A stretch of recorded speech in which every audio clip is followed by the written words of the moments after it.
There is a taste in here that you cannot find in other vegetables. And the more you eat, the more it's become tasty and you keep on, asking for it. What this farmer in Hawaii is talking about is not a vegetable, it's a tree. And while Vicky Domingo says it has an unusual flavor, there's more to this tree than meets the taste buds. You keep on eating and you can feel your body is more energetic, more healthy, and you can see the difference. You're not dropping, you keep on, just so active. You have to remove one by one like this. Domingo says she has grown this tree on her farm for more than 25 years. She harvests moringa twice a week all year round.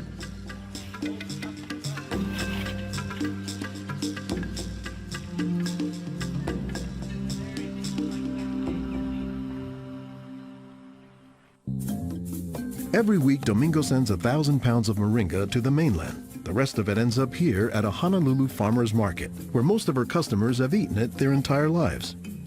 Well, in the Philippines, it's a third country. In other words, not a rich country. We cannot afford to go to the doctor for medicinal purposes. So we use this in our daily lives so we can have more energy, more vitamins to supplement our daily nutrition in our body. The tree is called moringa, or as the Filipinos call it, marunggay. An awful lot of cultures have one or more plants that are kind of markers that people think of themselves when they think of that plant. Dr. Will McClatchy is an ethnobotanist at the University of Hawaii. He studies the ways that humans interact with plants. If you drive around Honolulu here, you'll see a lot of houses have at least one marunggay in the yard, maybe a little forest of them, and that's a pretty good indicator that there's a Filipino family there. Jokingly, we say it our Filipino banner, which is our Filipino flag. Once you see this, that means, oh, Filipino stays there. Domingo says there are many nutritional and medicinal uses for moringa. All parts of the tree are usable, from the roots to the stem, to the leaves, to the flowers, and to the pod. The roots, you can use that as a tea. And then the trunk, you can scrape it, squeeze it, get the juice, put in your cut skin, and your skin will heal.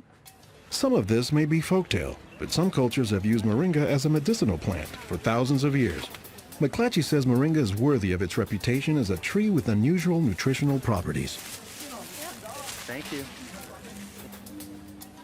Moringa is one of these trees that is a multi-purpose plant that fulfills such a high percentage of kind of basic needs that when people get used to using it, they really can't see what it's like to live without it.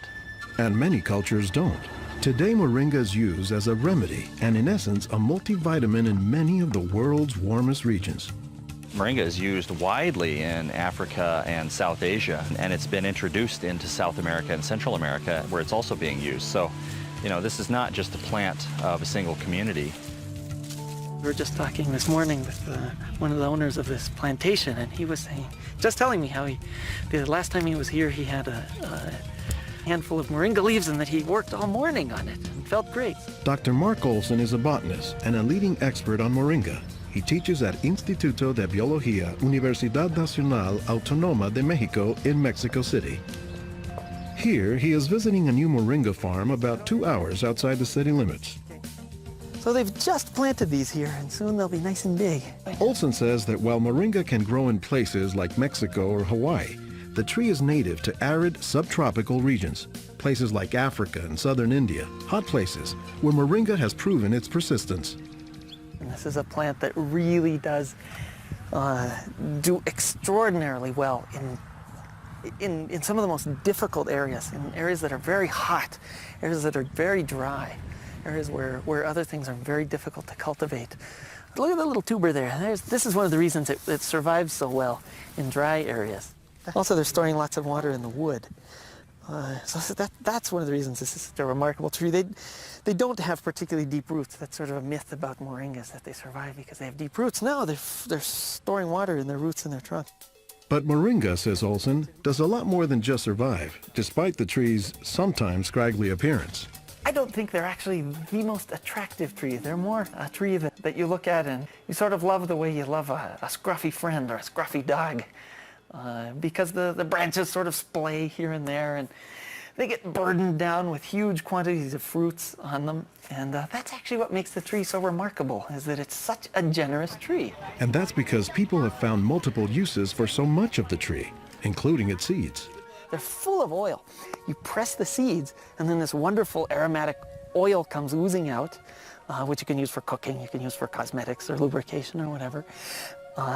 And the cake, the press cake, the stuff that's left over after pressing the seed, that is what's used for water purification. Water purification, Olson says, is especially useful in developing countries where clean water is hard to come by. But the benefits don't stop there. Some of the things I think are most exciting about moringa is, for example, the high vitamin content. There's a lot of vitamin A in the leaves. And worldwide, that's a problem. A lot of people have problems in development of their eyes because they don't have enough vitamin A. Moringa's vitamin A content, and its content of vitamins in general, has caught the attention of scientists around the world. So I started to read about moringa, and I was absolutely amazed about the richness in nutrients, in many antioxidant compounds, in vitamins. Dr. Monica Marcoux is a pharmacologist who has studied many plants. She has done extensive research on moringa and says it has significant nutritional potency. This subject is one of the topics of her recently published book, Miracle Tree. To me, it was just a natural pathway from my scientific background and my love for trees to writing this exciting book on one of the most exciting and extraordinary trees of our world. Marcoux spends much of her time looking at trees and plants, both as a pharmacologist and as an artist. While Marcoux, the nature photographer, is grabbing shots of plants, Marcoux, the pharmacologist, says she has a bigger concern. We are having an epidemic of cancer and cardiovascular diseases and many other chronic diseases. It's because we basically do not eat what we are supposed to eat. Most of the plants are famous for a particular type of nutrient, like for instance the orange or the lemon is famous for a high content of vitamin C. The spinach, for instance, on the other hand, is famous for its iron content. Moringa is very unusual because this single plant contains a wide variety of nutrients, but also in quite very high amounts. Marcoux says this concentration of nutrients combined with low calories and low sodium content makes moringa an ideal energy food or supplement that can help offset the typically unhealthy Western diet. Many of the Westerners are also deficient in antioxidant and anti-aging substances that are mostly found in plants. Antioxidants, according to the National Institutes of Health, protect the body's cells and may prevent cancer. And Marcoux says moringa is a treasure trove of antioxidants that happen to work hand in hand. Antioxidant substances and antioxidant vitamins work together in the body. For instance, it's known that selenium works better in the presence of vitamin E. Moringa has high amounts of selenium and has also vitamin E. While many plants contain antioxidants, Dr. McClatchy says that moringa is also high in the nutrients we usually associate with meat. Moringa is well known for being a good source of leafy green vegetable protein. And you don't get a lot of protein out of many vegetable foods other than like beans and things like that. So getting it out of the leaves is really a big deal. And while there are a few other plants like soy that are protein rich, Olson says moringa is special. I have a lot of food allergies. I'm allergic to wheat, I'm allergic to eggs. Soy tends to be a fairly highly allergenic food. It causes allergies easily in many people. We think that this is because of the form that some of the proteins are in soy. They're apparently in a form that's very simple and fairly easy for the body to assimilate in moringa. According to the United States Department of Agriculture, moringa contains 18 of the 20 amino acids, building blocks of proteins that are found in the human body. And says Marcoux, moringa is one of the few plants that contains all of the essential amino acids. Moringa contains all the 9 essential amino acids that actually we cannot produce. Their presence, but also their ratio, is very beneficial, and it is estimated that this ratio is very good for absorption and for being bioavailable to our bodies. Further research is needed to establish the bioavailability of all of moringa's nutrients. But in some places, scientific studies may be too long a pursuit and take a back seat to a harsh reality. In most of sub-Saharan Africa, any baby has a 20% chance of dying before he reaches the age of 5. In some countries, up to 40%. And even those who survive past the age of 5, up to half or more will suffer from malnourished physical and mental development. C'est des lésions de malnutrition. These are lesions caused by malnutrition around the neck and around the waist. They are dry now, but will become permanent scars.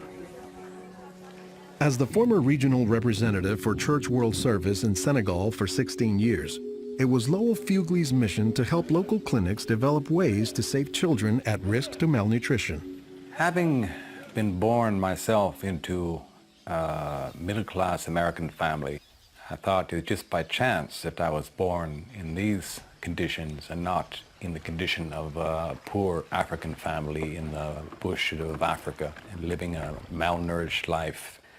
And so I have a certain obligation to share what I received. In his quest to combat malnutrition, Fugley came across moringa in the late 1990s. It contains more vitamins and minerals in various combinations than you find in any other possible vegetable. And I thought to myself, if this source of nutrition could be made available at the village level, then this could be a very effective tool in preventing malnutrition. What Fugley says he didn't know at the time was that the Senegalese people were already familiar with moringa. It was only through a Peace Corps volunteer working in forestry who told me that, oh, moringa is already growing in Senegal.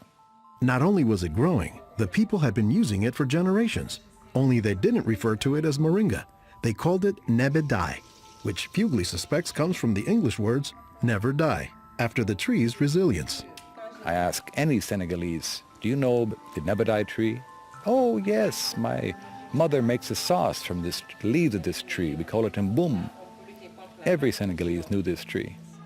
The problem, says Fugley, was that it was prepared and used in ways that diminish moringa's nutritive contents. They boil the leaves too long, they throw out the water that is boiled in and where many of the vitamins are located, and so they lose a lot of the benefits that the leaves could provide. So Fugley went to work, both planting moringa trees and, more importantly, educating healthcare workers on how moringa can help stave off malnutrition. Regarde tonton. Regarde celui-là. Regarde tonton. Tu as vu? Non, non, celui-là même. Pour le moringa. I was trained in 1998, and right away we saw the virtues of using moringa because of its very high nutritional value. So we began using it right away on an experimental basis. Après la formation, pour le moringa. Healthcare workers learned to grow their own moringa trees, dry the leaves, and pound them into powder, maintaining all the nutrients. Nursing mothers were taught to add a spoonful of moringa to their food morning, day, and night to increase their milk production. They were also told to add moringa to all of their family's meals. When we introduced this tree in Senegal, or uses of the tree and different ways of using it, the reactions of the people there was that, well, this is our tree. You know, you're just adding on what we know already. As people changed their habits, Fugley says the results were clear, especially among children. They'll look happier, they'll have more energy, they'll smile. When they came to the clinic, limp, eyes drooping, no energy, and within 3 weeks, you see them bigger, healthier, and smiling. La récupération avec le moringa a été beaucoup plus rapide. We observed that it was much, much more effective than the classic system we had been using, which was based on imported and costly products, such as milk powder, sugar, and vegetable oil. With moringa, people can go into town and find it themselves. Et on l'a, même des fois sans un sou. Moringa is still being used, it's still being promoted, it's still being very valued, even without our input from the outside. Moringa, it doesn't die, it can continue on its own. So you have to eat the moringa on a daily basis. And all their grandkids are eating it every now and then, even my own children, and they are already professionals, and yet they come home and eat it. And while moringa is mostly considered an ethnic food, the trend, says McClatchy, is that more nutritious plants, like moringa, are finding their way into the mainstream. Our diets are pretty bad, although they are improving. But one of the reasons they're improving is because we're starting to adopt more and more of these kinds of plants. I've been in villages where the only trees that survive and grow well are Moringa oleifera, which is really amazing when you consider how many useful things the tree provides. Moringa it comes very close to being a perfect source of nutrients in terms of variety and concentration. So that is, I think, very unique about this moringa tree.